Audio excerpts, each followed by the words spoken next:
Hello everybody, I am now back again for another movie review, and this time I'm going to do yet another Roger Corman production, and this is Battle Beyond the Stars. Battle Beyond the Stars is a sci-fi adventure film that came out back in 1980, and basically, since this is another Roger Corman movie, since Roger Corman's known for doing low-budget movies, this is actually... But you know what? Before I get into that, let's actually talk about the movie itself first. Basically, the plot of the film is it's about a man named Shad, this guy here, played by Richard Thomas, whose planet, Akir, is a peaceful world that knows no war, is not involved in any war or conflict whatsoever. It's a peaceful world made up mainly of farmers, people just trying to live lives to the fullest, and all of a sudden they're besieged by basically by a mastermind tyrant named Sador, played in the film by actor John Saxon. I don't know if there's a picture of him on the back cover or not. No, there's not, unfortunately. Yeah, Sador is basically this evil tyrant that goes from planet to planet, destroying races and usurping their crops and utilities and stuff. And he has decided to pick Akir as the next planet to raid and destroy. So Shad is ultimately chosen to go into the heart of space to find mercenaries that will offer to help him fight off Sador and take back his planet. So along the way, he meets up with these other mercenaries. Many of them have special abilities, like there's Darlene Flugel's character, who's a scientist who knows how to use technology. And there's also a space cowboy guy, a space Valkyrie chick, by the way, played by the lovely Sybil Danning, and many, many others. You know, the lizard guy, too, a lizard-looking guy. So, yeah, that's pretty much the plot of the movie in a nutshell. And if anybody's curious, the fact that it's about a guy who goes into space to hire mercenaries to defend his planet against an evil dark tyrant, that sounds a bit familiar. It should, because this movie is almost like a sci-fi remake of a film that came out back in the 50s. Could it be this movie? Seven Samurai by the legendary Akira Kurosawa. And also, not just Seven Samurai, but also this movie, The Magnificent Seven. Yes, believe it or not, these two films share something in common with Battle Beyond the Stars, because both films also share a similar concept. They're both about a village that's besieged by a group of bandits, and some of the villagers go out to hire 7 powerful warriors to defend their village. But the difference is, Seven Samurai, they use swords. Magnificent Seven, they're gunslingers. But they both share the same concept. And Battle Beyond the Stars, like I said, shares many similarities. Well, I know one factual similarity is one of the stars from Magnificent Seven, Robert Vaughn, this guy right here, is actually in Battle Beyond the Stars, and he plays one of the mercenaries. How interesting. Magnificent Seven came out in 1960, 20 years before Battle Beyond the Stars did. But yeah, both of those movies share something in common. So even on the back cover here, Roger Corman mentions, he mentions what I came up with was Seven Samurai in outer space, and that's exactly what Battle Beyond the Stars is. It's basically Seven Samurai and Magnificent Seven set in outer space. How interesting.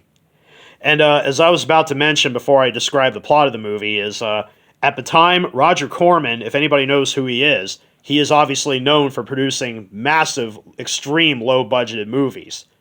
I'm talking anything that had a production budget of under $1 million, somewhere between anywhere from $100,000 to probably $500,000, maybe not even that much. But Battle Beyond the Stars had a production budget of $2 million, which at the time, and even to this date, remains, I think, the most expensive film production that Roger Corman was ever personally involved with.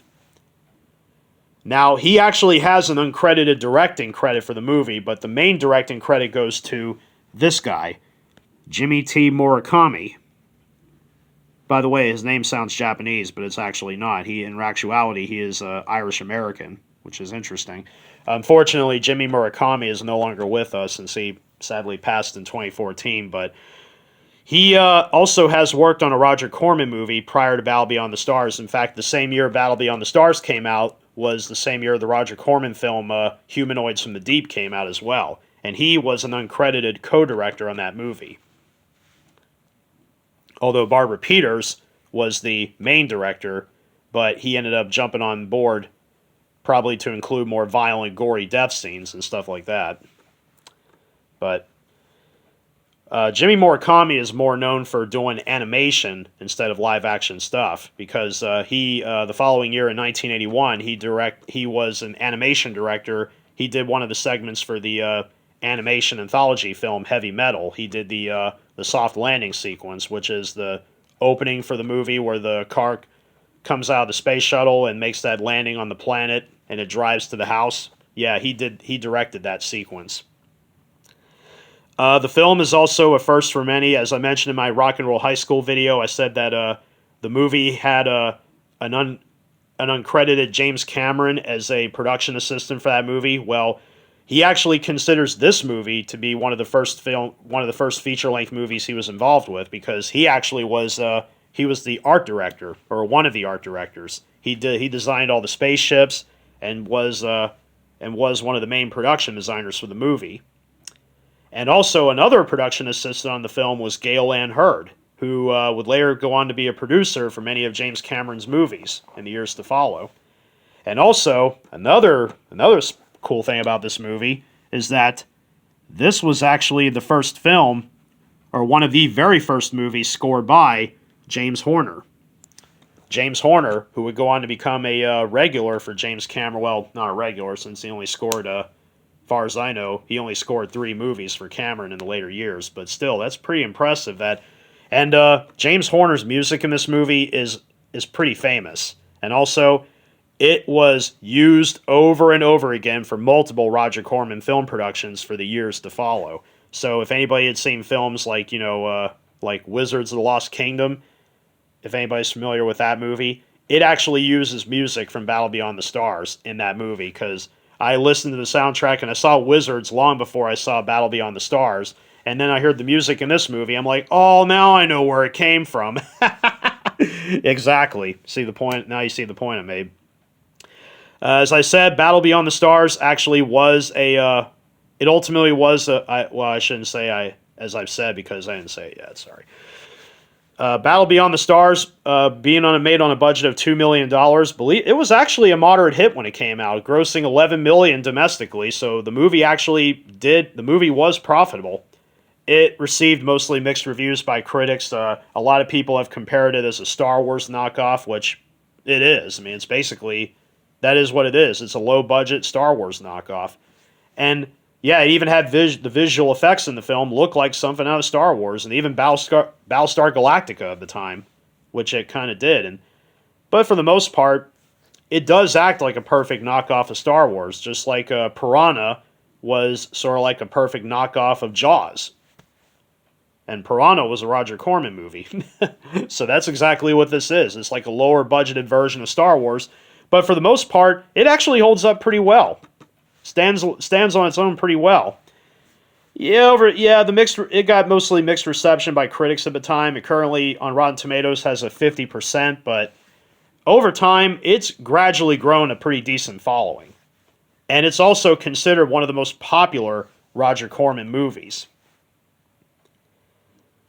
So now that I've digested all that, let's talk about the Blu-ray. The Blu-ray by Shout Factory, once again, this is a Shout Factory release. This is the 30th anniversary special edition of the film, and it's got the Roger Corman Cult Classics logo on the top, just like Rock and Roll High School does.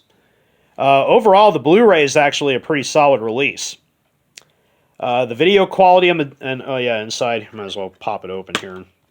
I wish there was a booklet here to show what it, because on the Rock and Roll High School Blu-ray I have the booklet. There would have been a booklet there, but yeah, that's the Blu-ray cover. Freaking hole in the back. Probably, yeah, I don't know why they do that. But yeah, that's the Blu-ray. The video quality of the disc actually is not bad at all. It's actually really good. Yeah, a few spots where some grain pops up here and there, but given the fact that it was only made on a $2 million budget, they definitely did the best they could in restoring this film. So much of the Yeah, new anamorphic widescreen transfer from the inner negative. So obviously there's gonna be some grain that'll pop up here and there throughout the movie. And some specs that pop up, but don't let that deter you, because when you see a lot of the ships in space, the detail in all of them comes out beautifully.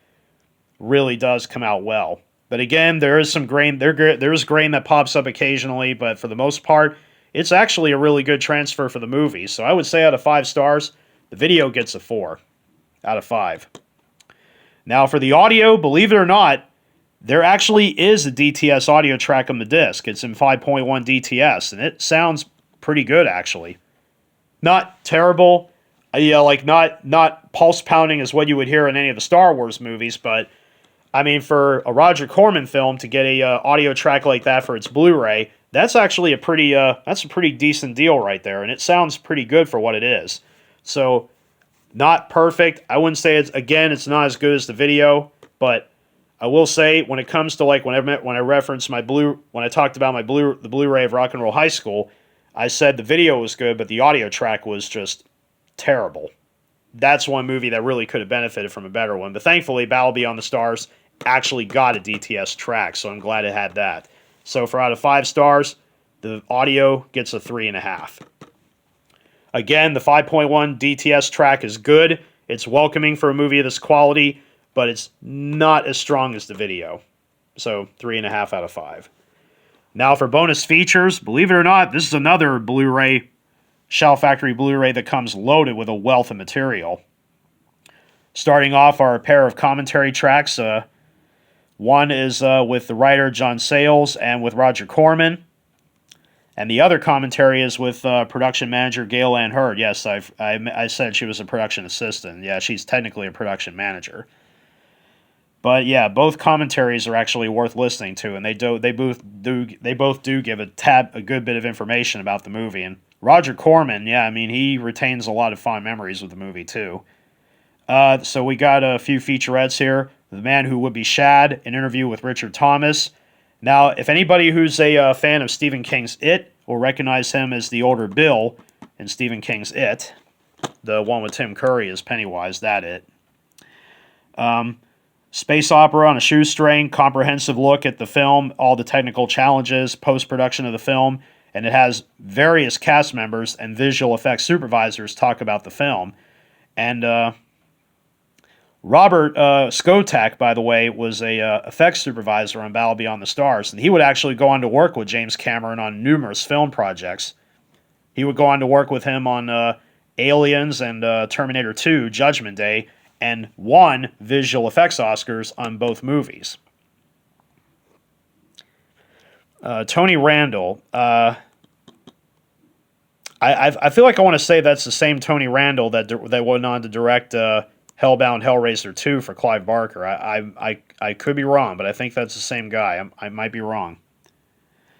And trailer and TV and radio spots. So this doesn't have the load of extras that Rock and Roll High School had, but the bonus material on here is still pretty darn extensive.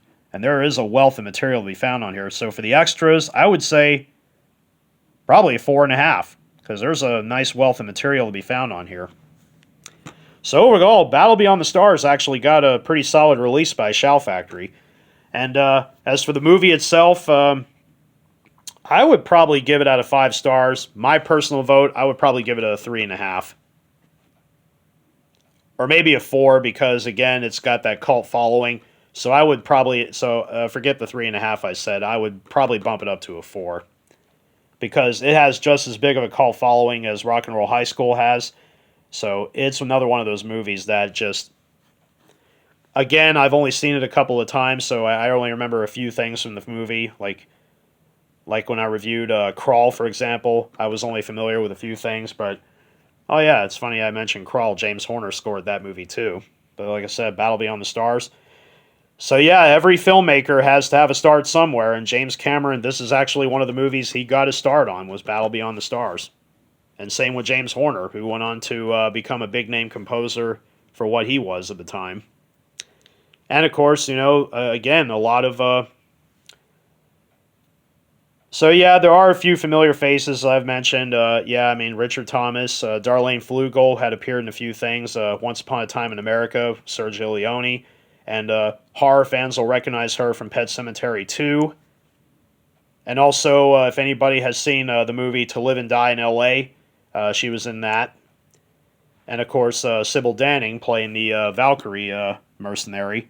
Obviously, she's got herself a name for herself. Robert Vaughn, of course, had been in tons of things. John Saxon, who played Sador, the main villain, obviously worked with Bruce Lee on Enter the Dragon, and he's probably best known from one of the movie franchises he obviously is best known for is Nightmare on Elm Street, where he played Nancy's father. He only appeared in 3 of them. He was only in the first one, Part 3, Dream Warriors, and New Nightmare. Those are the only 3 he was involved with. I actually got to meet John Saxon at a film convention over in Pittsburgh one time. He was actually a really nice guy, yeah, up until I found out about his tragic passing a few years ago. So he was a really nice guy too, and I got to talk. I asked him about his experience working with Wes Craven on the Nightmare on Elm Street movies, and he said he had a really good. He said he had a good experience working with Wes, so that was great to hear from him about that. So yeah, Battle Beyond the Stars, for anybody that's not familiar with it, it basically is sort of like a sci-fi remake of Magnificent Seven and Seven Samurai, pretty much. So you could fit these 3 movies together perfectly, almost. The Battle Beyond the Stars Blu-ray 30th Anniversary Edition, I didn't check to see how much it was, but I'm sure it's a pretty good find. There probably is a better version of the film out there. They probably did release a... I think it might have been put on 4K. I'm not sure. Maybe it has. But, I mean, for a movie of this quality, I'm assuming it got the 4K release. I'm not sure how much it is on Amazon or eBay, but I'm sure it's not going to be too bad. I would say probably around $20 to $25 tops. So, yeah, if you're a fan of the movie, the Blu-ray by Shout Factory is a good release of the film to pick up. So, if I were you, yeah, definitely seek this one out. If you're a fan of sci-fi and if you're a fan of Roger Corman, definitely seek this one out. It's definitely one of the better films he did. Better, I mean, he made tons of movies, but this is one of the more popular ones. And a great Star Wars knockoff. That's all I got to say about it. So, that concludes this presentation. Hope you enjoy it. And I will be continuing to do more videos in the future for my channel, so please don't forget to hit like and subscribe to my channel. So, until then, take care and be safe.